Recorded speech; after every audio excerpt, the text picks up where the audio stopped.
बिस्मिल्लाहिर्रहमानिर्रहीम। अस्सलामुअलैकुम वरहमतुल्लाहि वबरकातुहू। ब्रिज कोर्स मजमून रियाजी जमात हफ्तुम तालीमी साल 2000। दिन 27वां जमात हफ्तुम मजमून रियाजी जुज़्व अददों पर अमाल ज़ैली जुज़्व मुख्तलिफ हालात ने मीम ज़ाल अलिफ का इस्तेमाल। चलो मश्क करें। सवाल है, एक ही किस्म की 20 या 25 बोतलें समाये ऐसा छोटा बॉक्स है, यानी एक छोटा बॉक्स है ऐसा है कि जिसमें 20 या 25 बोतल आ सकती है।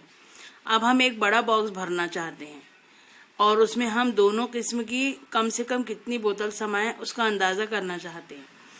तो यहाँ पर जब छोटा बॉक्स था तो उसमें 20 या 25 बोतलें समा सकती थी, और बड़ा बॉक्स भरने के लिए अब हम 25 और 20 का जो अज़ाफ़ अक्ल मालूम करेंगे। तो पहले हम 20 के अज़ाफ़ मालूम करेंगे,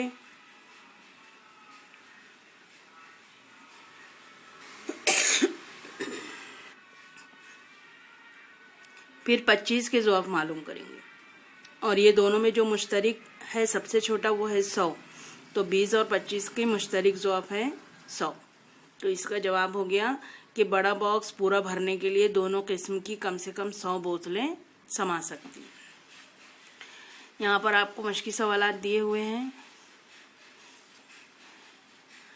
सवाल नंबर 1 है, परेड के लिए खेल के मैदान में बच्चों की ऐसी कतारें बनाई जाएं कि हर कतार में 20 बच्चे या 25 बच्चे हों तो कतारें पूरी होती हों और एक भी बच्चा नहीं बचता।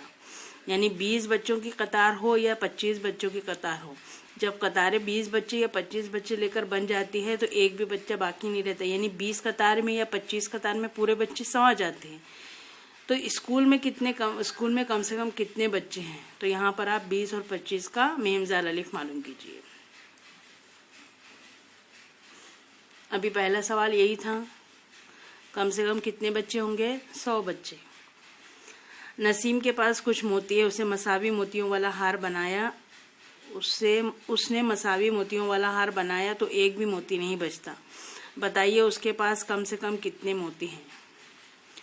तीसरा सवाल है, मुख्तलिफ डब्बों में मसावी तादाद के लड्डू रखे हैं। पहले डब्बे के लड्डू 20 बच्चों में, दूसरे डब्बे के लड्डू 24 बच्चों में, तीसरे डब्बे के लड्डू 12 बच्चों में मसावी तादाद में तकसीम किए जाते हैं, एक भी लड्डू नहीं बचता। तो बताइए तीनों डब्बों में कुल मिलाकर कम से कम कितने लड्डू थे?